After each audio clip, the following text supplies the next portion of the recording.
Howdy guys, it's Luke at Luke's APS, and in this video I'm going to show you how to use resin on Hirst mould, so let's call it basic casting.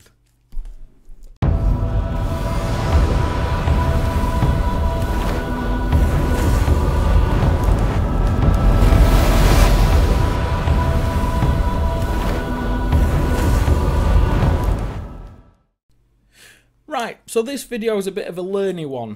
For all you people that don't know about resins, it's basic casting, alright? So if you've got some Hirst moulds, or you're messing with making your own silicone moulds, and you want to know what's best to use or what's cheapest, I'm going to talk about the resins that we use, how to get okay results without using any expensive equipment, just literally pouring the resin.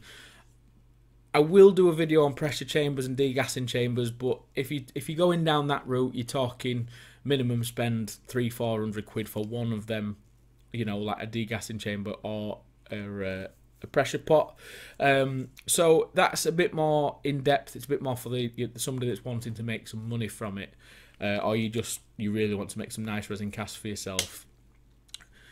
With low detailed, when I mean low detailed, I don't mean crap detailed. I mean things like bricks, like in the Hirst moulds. There's no real sharp, heavy details that are going to have, especially like the bricks and stuff. You're not going to have any severe problems with bubbling if you just follow a few steps. Okay, you might get the odd couple, but this video is more about the resins, what to use, what I use, and where I get them from, and everything else. Now, a little disclaimer. I will be using all the resins from CFS Resins based down south. You know that I'm sort of affiliated. When I say sort of affiliated, they don't pay me. I get discounts on what I buy from them, that's all.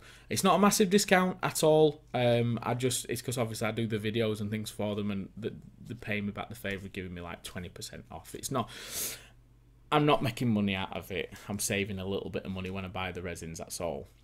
So if you do want to buy the resins from CFS, there is a 10% discount code which I'll put on the video. But I am using generic terms of the names of the resin, okay? So if you want to try and find that cheaper anywhere else, you're more than welcome to do that, okay? So now the disclosure's over, let's talk about resin. Right guys, so the resin that we're going to be using in this video, there's two types, polyurethane and polyester. Polyurethane's the more expensive, but it's what most people use, okay, for like miniature casting, everything else. And the other one is polyester. Polyester's a lot cheaper. There's a few things I need to tell you about with that. It's a bit harder to use, and it is a brittle resin, but depending on what you're using, you can get good results out of it on a budget. It stinks. Alright, so a few things you need to know about that one if you are serious about it. So we'll cover that later. A few things you need to know when you're looking at resin is cup time. Now, this comes with more experience. I like using 2-minute cup time, but the 2-minute cup time resin dries very quickly. 2 minutes in the cup, okay? So working on little moulds like that, it's bang on, because you can mix up, like, say, 1/4 of a pint. You can fill 2 moulds up, scrape it off. A minute later, it's set. Leave it a minute or two, pop them out, okay? Let your mould cool down, and then repeat. If it's a hot day, though, that's really going to cause you issues. As in, I've literally mixed it in the cup and it started turning. So you need to be very careful what you're buying, especially seasonal, unless you work in an air-conditioned area. Okay, moisture can affect it as well. So if you're in a damp environment, you can get swelling of the resins and all sorts of issues. So a lot of things to take into account when you're using polyurethane resin. Polyurethane, but that's what it looks like. Fastcast is what I'd say is the trade product that 9 times out of 10 casters use. You can buy slower curing resins for warmer days, for if you've got quite a bit of messing stuff, it's loads of little pores and it's quite fiddly, and then obviously trying to degas it or pressure cast it, and you need to leave it in a bit longer because it takes a lot of faffing around to pour it. You can get longer cup time resins. So depending on what you're doing, if it's a simple mould like that with big openings, you can get away with 2-minute pot life as long as you're not mixing too much up. But if you are doing complicated pours where you're trying to get it in a little pinhole, or the wells, you know, you've got a load of little wells to fill up, then go for the longer resin, the longer resin time, which if you ring CFS, they can get that in for you. Okay, now the cheap stuff, general purpose, whichever side it's going to be on. This is polyester resin. It smells to high heaven. I wouldn't advise doing it in your house. Do it in a well ventilated area, like you should with all resin. But this one really does smell. If you've used the water effects, it's like that. The only benefit to this is because it's an amber colour, it dries a lot quicker and the smell does dissipate quicker. Alright, now you can buy a fast catalyst to go with that, and you mix it. If it's a small cast, you mix about 2-3% of catalyst to whatever you're pouring. So every 100 grams on something like a brick mould like that, I'll use 3% catalyst because there's not a lot of resin in there. If it was like a big sort of tree base that I was casting, I'd use 1% catalyst. So you need some scales. You can't eye that stuff, because if you eye it up, you're going to get it wrong. It's either not going to set properly, it's going to remain tacky, or it's going to get too hot and cause damage to your mould. Yes, I think 5 litres of the stuff, which is a lot of resin for what somebody at home will use, is like £20. You can buy a litre for £7. So if you're happy to use scales and you're confident with it and everything else, you can get good results with polyester resin. It's just, it smells. You need to get the mixtures correct. You need to give it a good mix, because obviously if you're only putting 1% in like 100 grams of resin, that's not a lot of catalyst, so you've got to really mix it. And you can't really demold that for, you've got about half an hour before you can demold it. So it is a bit slower, but it's very cheap. It's a bit brittle, but for things like the bricks, anything that's pretty robust in shape, it won't snap. If you were doing bases and things with it, they'd probably snap. But as long as they're a good, shall we say, 6-7 mil thick, you should be able to get away with it without them snapping too much. I'll demonstrate that in the video. I'll try and break a few bits. I don't think I'll be able to break any pieces of the Hirst art moulds with polyester resins. The other thing to take into account with polyester resin is you can put water-based pigments and stuff in it as well. So water doesn't affect this one. So if you are working in a humid environment, polyester resin is great, because you're not going to have any swelling, you're not going to have any bubbles pouring out of your model. It's got a lot of pros, but it has got a lot of cons. Same as the other resin, it's a tool for the job. And I like general purpose resin because it's cheap, but if I were selling products, like if I were resin casting large, like big terrain pieces, that is the resin I'd be using, because it's cheap, it's very runny, it's like water, so you don't have to get air bubbles and stuff out. It degasses very easily. It works well in a press chamber. The only problem in the press chamber, it'd have to be in for an awfully long time, but the cost of it is very cheap. So yeah, I'll note the pros and cons at the end in like a list so you can make your mind up. But to be honest, I'd say user friendly, as long as you're safe, gloves. If you want to wear a respirator, make sure you're just in a well vented area. But polyurethane Fastcast for just doing basic quick moulding is more than ample. And I think you can buy, it's about £40 for 5 litres. I know they do smaller amounts of it. So it is a bit more expensive, but you can produce a lot of stuff in your moulds a lot quicker than you can with plaster, and it's gonna, it's a lot harder and everything else. And you can cut it with a razor saw. But yeah, that's the differences on resins. I know it's boring, but I think you do need to know that, because if you don't know that and you go in blind, you're gonna get problems or everything else. Let's go into casting, seeing the results. and at the end of the video we'll summarise and I'll tell you something about plaster that you might not know.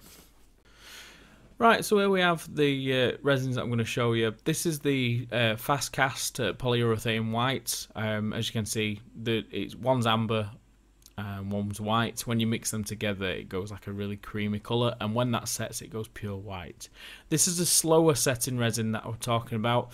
I'm not going to be using this today, but I've poured some out just so you can see the colour difference. And then that's the smelly, awful polyester stuff. And that's why it hasn't got 2 cups, because you use such a small amount of the catalyst in that little bottle. But it's one of them things. You use it, it stinks. But this is a resin tint. You shouldn't put paints and stuff like that in polyurethane. So use these polyurethane tints. Now, you don't have to put this in the resin at all. The only reason I'm adding this is so you can see the details a little bit better on camera. It's what a lot of shops do, Forge World and people like that, put these resin tints in, so when they're bagged up, you can actually see the detail on the resin, because when it's pure white, you can't see the detail. They're not important. If you want some so it looks a bit nicer when you're taking your pictures for your social network and stuff, it costs about a £5 a tin-ish. I might be wrong on the price, but they're not expensive, and they last forever. You need such a small amount in there to colour it. Now, when you colour, you can use the same tint in the polyester as well, so don't worry about that. If you want to use that same colour in the cheaper polyesters, it works fine, but you can also use grey paint, but this will colour it far better. Right, so this is the Hirst mould we're going to be using. We're going to be casting up just a couple of bricks. What you need to do is mix it 50-50 by volume, alright? So it's just 50 of one, 50 of the other. What I'm showing you is not the best way of doing it, but what I do is I look back at the cup to make sure that they're both equally filled at the end. So as you can see, when I put both cups down, they're both the same level, so I know that that cup there's got 50% in. It doesn't matter if you get it slightly wrong, but just make sure you do give it a good stir. Alright, so if you mix that well enough, it should have no problems setting. I mix it for about 15 seconds, 20 seconds. You can see it's mixed well in the cup. And then pour it. Just pour it from a big height, about, say, 8-9 inch. And then that way, it knocks the bubbles out when it hits it. You might still get the odd few bubbles, but there's no real sharp details or anything that's going to cause you any problems. You haven't got time to fill each one up individually, so just chuck it on like this pretty neatly and then scrape it across. And once that resin's cured, if there's any that's not completely filled, you can always add a bit more resin to it anyway. Okay, so you can take out a full mould even though it's only part moulded. Right, so this is the polyester resin. There's 100 grams in that cup, and I'm mixing in 3% catalyst. Okay. And it's just a squeezy tub that you press. It measures 3 on the top, and then I pour it in. Now, I mix this in real time so you can see how long I'm actually mixing it for. I do mix it a little bit shorter than you really should, but because I've done it so many times, I'm rather confident. So do mix it for a bit longer than I have. You have got probably, what, 10 to 15 minute cup time, depending on the temperature of your room. So you have got plenty of playing time with it. One thing I will say with this resin, it does pour very well. It is very... This side of it after the mixing is the lovely bit about it. I very rarely get bubbles in it. It pours easy, it scrapes flat easy. It obviously doesn't cost very much. So it is a good resin in that sense, apart from it is slightly brittle. But with it being these bigger pieces of resin and quite thick from Hirst as well, I can't really break them. It might chip and be a bit brittle if you hit it with a file or something, but yeah, it's one of them resins, guys. I would, even though it is the cheaper option and there's some decent pros to it, it's just the smell really, and the fact that the mixing you can get quite wrong. I wouldn't advise it for somebody that's never done resin casting before. Alright, so if you're new to it, do spend a little bit more and get used to using normal resins first and understanding how they work, because if you get it wrong with this, it might put you off. Okay, so yeah, once you've scraped that flat, we'll start to demould them. So in the time it took me to mix and pour that other resin, this is set. So I'm demoulding. As you can see, there's only one bubble I can find on there, and that's on the bottom seam. I'll show you in a second. And that's just from pouring it from a great height. There's no mould releases or anything else in there. It's just that little pot mark there. Let's see if there's any on the others. To be honest, this is a rather good pour. If they're coming out without any bubbles in whatsoever, we've been quite lucky. You do get the odd one or two in, especially on like an edge or a corner, or where there's a bit of the rough detailing, but that one's got none in that I can see. That one's got a couple in, but the bricks don't really matter. Now this is the polyester resin. This has been sat for about 40 minutes, and as you can see, there's absolutely no bubbles in that whatsoever. There might be one right on the end there, but that's the camera that saw it because I didn't see it. But let's try and break them. See, no, you're not going to break them that thick because it's small. If that was over, say, a 50 mil, say 4 of them together size, it possibly could break down the middle where the resin will be a bit thinner. But for little pieces like that, it's fine. So yeah, it pours well. Just a shame about the smell and the brittleness of it. So yeah, I'll leave you with showing you what the casts look like, and I'll show you how to clean them.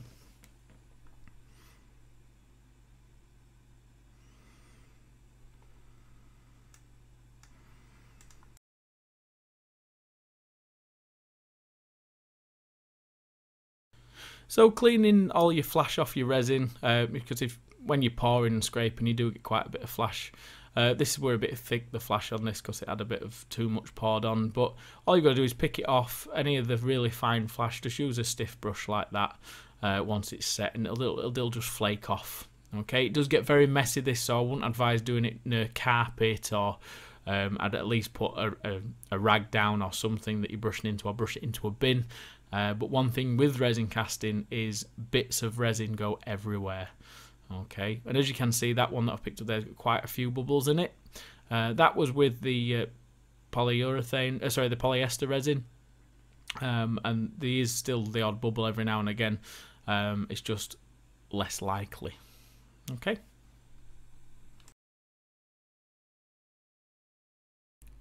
So yeah, you can get okay results. You get the odd bubbles, you get the odd areas that don't look great when you're casting without a chamber, but the reason is the resin that I've used in these videos are very, very runny. Some resins you can buy online can be rather viscous, so when you pour them, yeah, they dry very quickly and very hard, but they don't pour very well, so you do get a hell of a lot more bubbles, and that's why you'd need a pressure chamber and everything else. So that's why I use the runny resins. As you can see, the polyester, I very rarely get air bubbles with polyester. I might get the odd one or two, but when I've done big runs of resin with the polyester, I hardly ever get any. Because it is a lot runnier than the Fastcast. But the problem is with it, as I've said, it smells. You've got to get the mixtures right. You know, it's got flaws, but so is the other one. You need to make this up yourself. It does smell, so if you're casting in the house, I would not advise it at all. Polyurethane, there's very, very low odor. It's got a bit of like a petroleum, like a petrol-y smell, but it's very low odor. You can smell it if you sniff it, but if you pour in it, you get a little whiff. It's not overly strong. So make your mind up. You can buy it in small quantities. So the polyester resin, the cheap one, is about £7 for a kilo, and the polyurethane Fastcast, I think the smallest to do is 2 kilos, which is about 27-30 quid. All right, so big difference in price, but polyurethane Fastcast is a lot more user friendly, and you get pretty reasonable results, and it dries a lot quicker. So that's what I'll say about the two. The only thing that you need to know when you're casting with resin in silicon moulds, let the mould cool down before you re-pour the resin. That's one way of getting the longevity out your mould. I don't tend to use release agents. I might use a bit of talc every now and again if the mould's starting to get a bit worn. But I don't really use release agents because sometimes that can cause you a few little issues as well, which I can cover in the pressure casting and thingy video. Okay. Now, plaster, I don't know how true this is. I was watching Tested, Adam Savage, it is a clever git. He mentions how plaster, obviously it's a very porous material. Using plaster in silicon, because it's porous, it actually pulls the mould more than resin. I've done a bit of research. I've asked a couple of special effects guys, and they all say the same. They all say that resin and plaster tend to wear the moulds out roughly the same.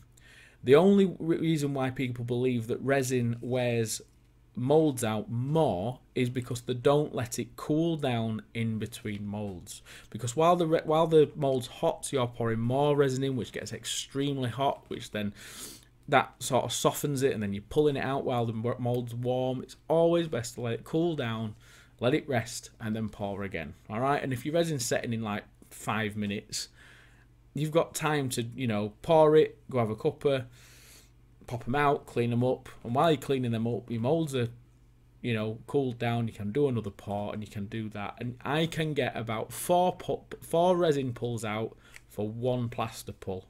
And that's we're giving them time to rest and cleaning everything up. So I hope that covers everything up. I know it's a long, boring video and there's quite a bit of information, so please, guys, do take notes. I will try and be as descriptive in the description and put a few pictures and doodads up. I have been casting a little bit. I've not done anything major. I've not done any massive 2-part moulds or anything like that. I am still learning. I always will be learning, but I seem to be on the right track with my chamber casting and everything else. I'm getting good results that way. So take it or leave it what I've said, guys, but you've seen the results. You've seen the differences in resins. Put your comments below. Like, share, subscribe and all that garbage. And if you'd like to purchase any of the resins from CFS, the links will be below with the discount code. And if you want to check out any of my scenics, guys, all the links are below there as well. All right, so thank you very much. Thanks for tuning in. Thanks for watching and everything else. And yeah, I'll see you next week for the video. I'm going to have a steady week this week because Geek Gaming is very, very busy. It's ridiculous at the moment, so I need to get on top of everything. So this is the video for this week for you, and I'll see you next week for, it might be some board build because I'm building a big board at the minute. So I'll see you in a bit.